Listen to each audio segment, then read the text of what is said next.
Welcome back, listeners, to another episode of The Snake Pit. I'm your host, Sonabat, and today I'm going to be talking about Candyman, but more specifically, the soft reboot/sequel Candyman from 2021. Now, before I start this review, I just want to say that Candyman is an essential classic horror film.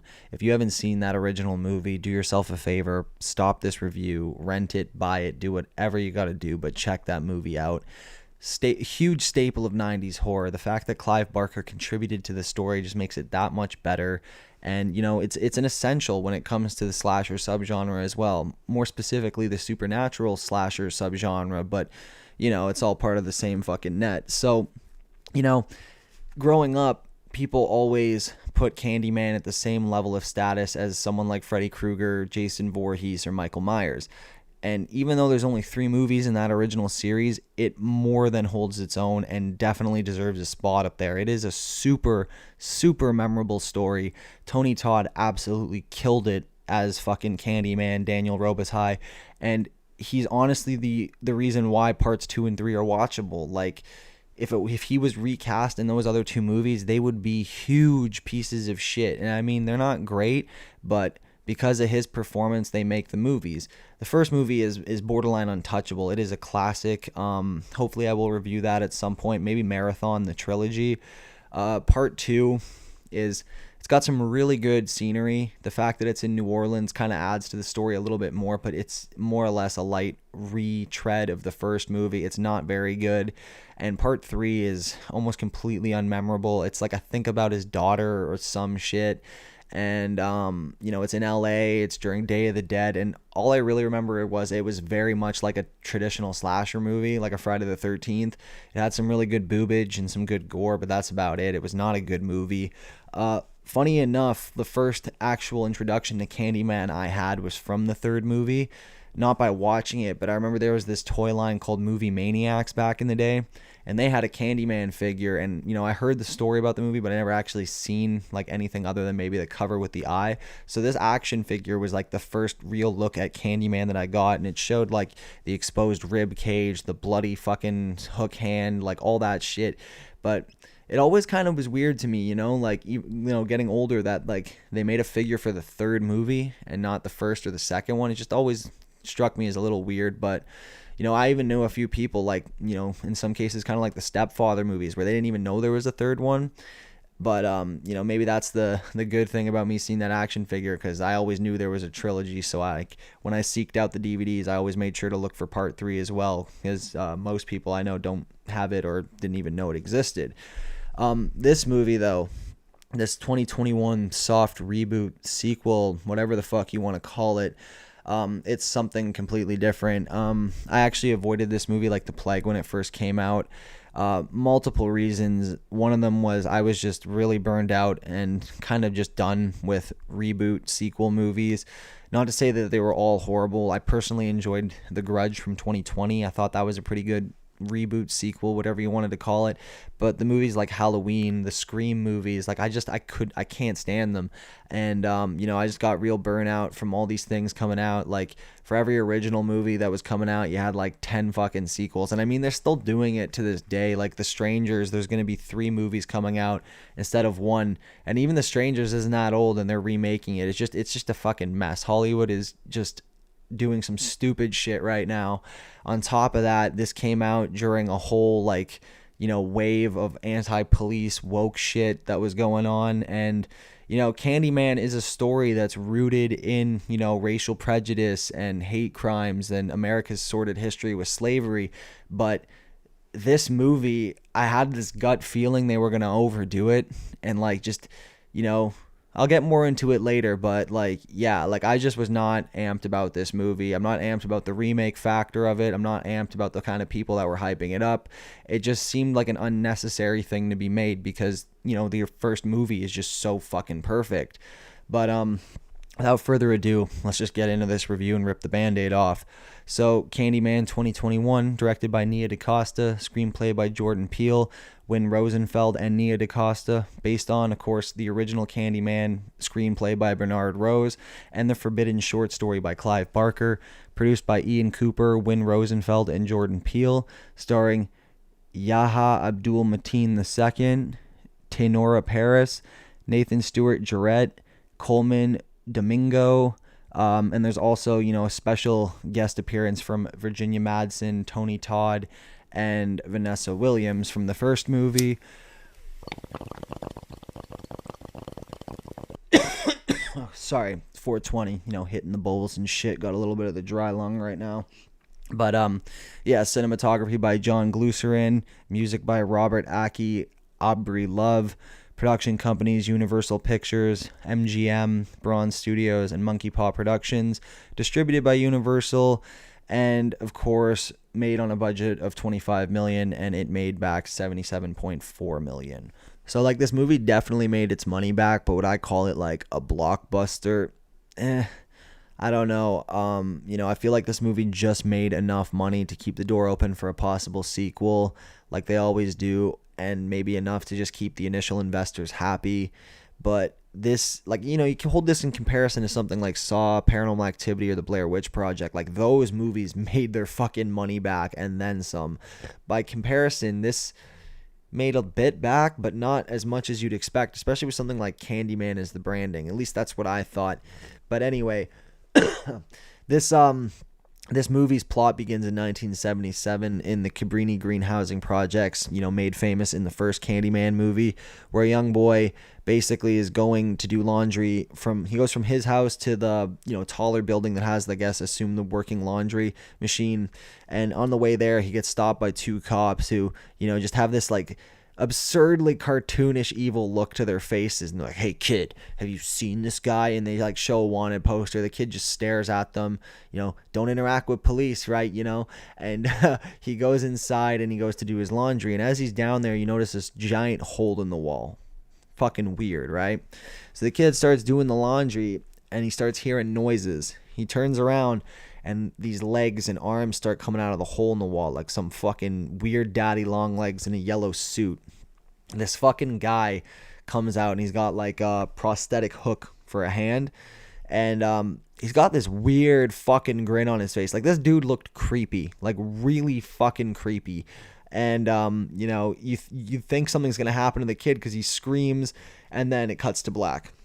We jump to present day 2019 because that's when this movie was being made until, COVID halted all that or whatever. And we got artist Anthony McCoy living with his girlfriend Brianna, who happens to, coincidentally for him, be an art gallery director. And, he's looking for inspiration in his projects. And pretty much like, while he's looking for inspiration, Brianna's brother and his boyfriend come by and they happen to tell the story of Candyman.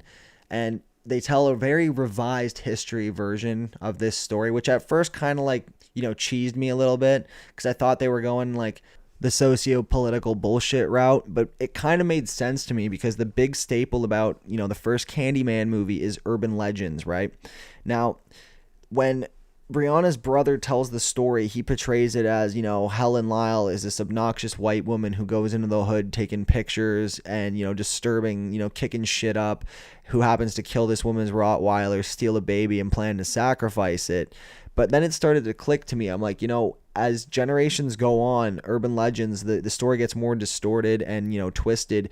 So it kind of made sense that, all these years later, this is how the story would kind of spin out. But this isn't really the Helen Lyle story. This is the Candyman story. So the fact that there was more emphasis on her role in this whole fucking craziness of incidents as opposed to like, why it was going on in the Candyman aspect was kind of annoying, but I kind of, suspended my disbelief and I went for it. The other thing that I want to say is the cinematography in this movie is fucking amazing. This is a very well shot movie. Like, the scene setups are just fantastic. It looks really good. So, this movie was not a shit show to look at. But anyway, what happens is Anthony basically gets kind of obsessed with the story of Candyman, and he wants to seek out, locations, for this new art exhibit he's doing, and he wants to talk to people to see what they know. He meets this guy, William Burke, which coincidentally enough, there was a real serial killer named William Burke. So this might be more relevant to what's going to happen later. But basically, he tells Anthony that he was the boy who was in the laundromat who saw this fucking creep come out of the hole in the wall. Now, this is where the story kind of like got annoying, and this is how I could tell this movie was made in 2019, 2020. They basically, you have this creepy motherfucker come out of the wall, and he looks like, like you would not want your kids around this guy type shit. And they pull the Michael Jackson where it's like, oh, he was just a misunderstood misfit who was harmless. He was giving candy to kids, blah, blah, blah, blah, blah. And then the cops came in and brutally murdered him. And it makes me think that, man, if George Floyd didn't use that fake $20 bill, maybe the writers would have had a more creative way to give the Candyman's origin story up. Because I felt like it was an excuse to have, like, oh, police brutality, oh, it's relevant, like they did it. And it kind of like, it didn't make sense to me. This guy was a fucking creep. Like, whether or not he, like, it's just weird. And the whole reason why they went after him is supposedly razor blades started showing up in candy, which, I'm going to say this, it made sense. When you see this guy and then the razor blade story comes into play, I was like, oh shit, this is going to be the first Candyman who's like not a sympathetic killer. He was like a fucking piece of shit. And if anything, that would make his ghost, like a less sympathetic Candyman would be scarier, because there's no, like, well, he never really had a code to begin with. If you pretty much summoned him, you were dead. But like, you kind of felt bad for his backstory, whereas if this was just some like Freddy Krueger type shit, it would have made the story a lot darker, in my opinion. But them pulling the 180 and being like, oh no, he wasn't the evil one, it was the police, I kind of just sat there and sighed, and I was like, whatever, man, like, whatever, just tell your story. Anyway, after all this comes out, shit starts getting really weird. At the beginning of Anthony doing his photo shoot, he actually gets stung by a bee, like the one bee that's everywhere, which, cool callback to the Candyman imagery. And because of all this, he basically gets inspired to make, an exhibit in the art museum titled Say My Name. Before that, he tries, scaring out Brianna with the story. She isn't having it, but he inadvertently pretty much summons Candyman this way. And, here at the art show, we have just a whole cast of pieces of shit, like art school kid types, you know what I mean? Like, everyone in this whole art community, like whoever they got the actors for, like artists and art critics, they really, really did a good job, because all these people were just huge, unlikable assholes. Like, his fucking, like, Brianna's friends, pieces of shit. Her, like, fucking...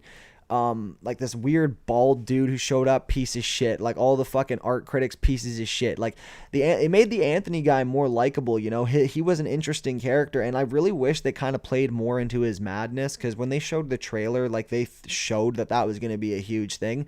And we do get glimpses of it, but not as much as I thought. Like, there were some cool body horror elements, because as shit starts getting crazier, the bee sting on his body starts almost growing from his hand up his fucking whole neck and shit. A lot of craziness. But he gets pissed off and drunk, because he starts realizing all these art people are a bunch of fucking douchebags. So he leaves, and, this leaves us to Clive. Coincidentally, this guy named Clive and his fucking student girlfriend, fucking green hair, septum piercing, Joy Division, fucking bitch number one, nameless bitch number one, basically. They're fucking around. They summon the Candyman, and he kills both of them. And man, the kills in this movie were so good. Like, holy crap. Like, I bitched about some things in this movie, but this is something they did right. The cinematography and the kills were just good. And the fact that it happened to these people, I was like, you know what? Couldn't happen to better people. So I enjoyed those two kills in the art museum. This results in, sorry, fucking weed's hitting me hard today, boys. Basically, Brianna discovers their body, and it triggers a childhood memory of her father committing suicide. Again, another plot point I wish they went more into, because you only really see one scene about this, and they imply that his paintings are what drove him to insanity and killed him. I thought this was going to tie more into the Candyman story. Maybe he also had the same thing that Anthony's got going on, and it was kind of disappointing to know that they didn't go that route, and they didn't really explore it that much more. But anyway, Anthony continues his obsession by compulsively painting these really gross portraits of unknown men. And he gets really obsessed with, like, the Candyman and Helen Lyle's story, to a point that it's really upsetting his girlfriend. She even distances herself from him, staying at the brother's house. And it's just like everyone sees him as going nuts. More people from the art show start turning up dead, like this high school girl and all of her friends do a summoning thing in the bathroom. And this was like kind of one of the lame kills, because they didn't go all out and show like the kills. They kind of just made sound effects. You saw some blood here and there. And I don't want to hear people say, oh, well, you can't really kill kids in a movie, because Terrifier 2 killed high school kids in a movie and it was brutal as shit. So I don't know, man. There's really no excuse on that. There's a cool scene where Anthony is in an elevator after, I think it's after he sees one of the art critics, and he looks up and there's like Candyman standing above him. And you really get this idea that he is one with the Candyman. And here's where the biggest twist comes in. Anthony goes to see his mom, who turns out to be the main woman whose Rottweiler gets killed and her baby gets stolen in the original movie. We find out Anthony is the stolen baby. So he has a tie to Candyman. And she pretty much says, well, they both pretty much come to the conclusion that he was picked. He's going to be one of the people put into this hive. Now, the hive theory comes together when William Burke talks about all the different innocent black men murdered by, lynch mobs or police or whatever. And then we get the, introduction to Daniel Robitaille, Tony Todd's character, and we find out there's a hive. I really like the idea of the hive, the idea that, there's multiples, it's not just one. And this actually makes sense for the movies taking place in different states with like 2 and 3, because every, place in America has their version of this story. Like, it really is a good idea in my opinion. But the idea that they're all innocent people in the Candyman hive is kind of annoying. Like, it would have been cool, like I said, if this guy Sherman, the cripple with the fucking candy Michael Jackson disorder, it would have been cool if he was a fucking villain and it would have shaken some shit up. The fact that he was almost like a benevolent it was just weird. Like, they kept trying to have him as evil and threatening, but you're supposed to feel bad for him, and it's like, he's not a character I wanted to feel bad for. So it was really, really hard to get behind it. And basically this culminates in William kidnapping Anthony and telling Brianna that he's gonna be the new Candyman. He viciously saws off his hand, crams a fucking hook in there, and then basically calls the police, and he sets it up so that when the cops show up, they shoot him. And the movie pretty much has another one of these fucking politically fucking driven socio-political fucking lib endings where the cops come in and they shot an innocent black guy, and it's like, yeah, I mean, that is what happened, but like, why did this have to be the story? I would have much rathered him going insane and turning into Candyman and killing people, you know what I mean? And then turning into the ghost. Or like if that Sherman guy was actually causing more shit. The other thing about Candyman in this movie is he doesn't really have the booming voice that Tony Todd delivered in the other movies. He's more of a silent killer in this movie, which people had problems with. I didn't have a huge problem with it. When they did do the voice thing at the end of the movie with the voice modulation, when Anthony's trying to sound like Tony Todd, it was kind of fucking weak.